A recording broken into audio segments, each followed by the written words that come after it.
আসসালামু আলাইকুম রহমতুল্লাহি ওয়াবারাকাতু। প্রিয় দর্শক, আমি কৃষকের বন্ধু মিরাজ। আমি প্রথম দিন আমার এখানে অনেক বড় একটা জমি, যদিও আমি 2 দিন হারভেস্ট করছি ধুন্দুল।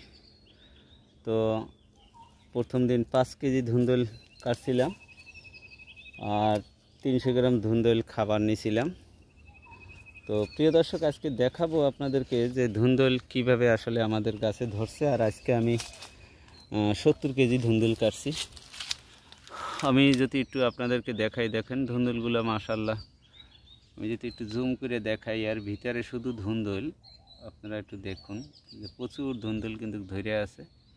আলহামদুলিল্লাহ, লাখো শুকরিয়া আল্লাহর কাছে, অনেক ধুন্দুল ধরছে। তো আমার জন্য সবাই একটু দোয়া করবেন। আর ধুন্দুলের সাইজ যদি, এদিকে ঝিঙ্গা ধরে নাই তেমন একটা, ঝিঙ্গাও ধরছে আমার এদিকে। দেখেন এই যে কাছে প্রচুর ফলন আছে, আইছে আল্লাহর রহমতে। আমি যদি একটু দেখাই আপনাদেরকে, তাহলে দেখতে পারবেন অনেক ধুন্দুল আইছে। দেখেন ওই যে ওই ঝুলে ঝুলে রয়েছে, প্রত্যেক ডালে ডালে ধুন্দুল আছে ইনশাল্লাহ। তো প্রিয় দর্শক, আমার এই গাছগুলো ভাইরাসে ধরছে, যদিও আমি ট্রিটমেন্ট করতেছি, তারপরও ঠিক হচ্ছে না। আমার জন্য সবাই একটু দোয়া করবেন। আর ধুন্দুলগুলো আমি একটু দেখাই যদি আপনাদেরকে, তাহলে হয়তো দেখলে হয়তো বুঝতে পারবেন। অনেক গাছ ধরে গেছে, কারণ এটা একটা মহামারী। এই রোগটা ধরলে আসলে প্রজেক্টটাই নষ্ট হয়ে যায়। চেষ্টা করতেছি টিকে রাখার জন্য।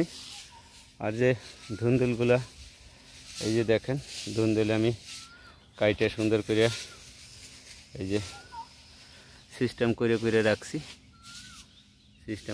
রাখা হয়েছে। আর ওই যে স্প্রে করতে আছে। যাই হোক, আমি যদি একটু ক্ষতিগ্রস্ত হয়ে গেছি, কারণ আমার গাছগুলো সব মারা যাচ্ছে, অনেক গাছ মারা যাচ্ছে। তো এই জন্য একটু দোয়া চাই আপনার কাছে।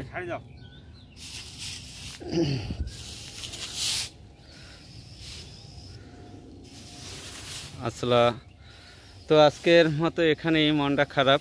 ধুন্দুল গাছে প্রচুর ধরছে, কিন্তু গাছ মারা যাচ্ছে। এটা একটা ভাইরাস। আসলে এই ভাইরাসটা গাছে যদি মানুষের জ্বর আসলে যতই ট্রিটমেন্ট করুক, আসলে ট্রিটমেন্টের পরে না ফলাফল। ট্রিটমেন্ট করছি, দেখি বাকি ফলার ইচ্ছা। তো আজকে মনটা খারাপ, আর কথা আর বেশি বাড়াবো না। আসসালামু আলাইকুম।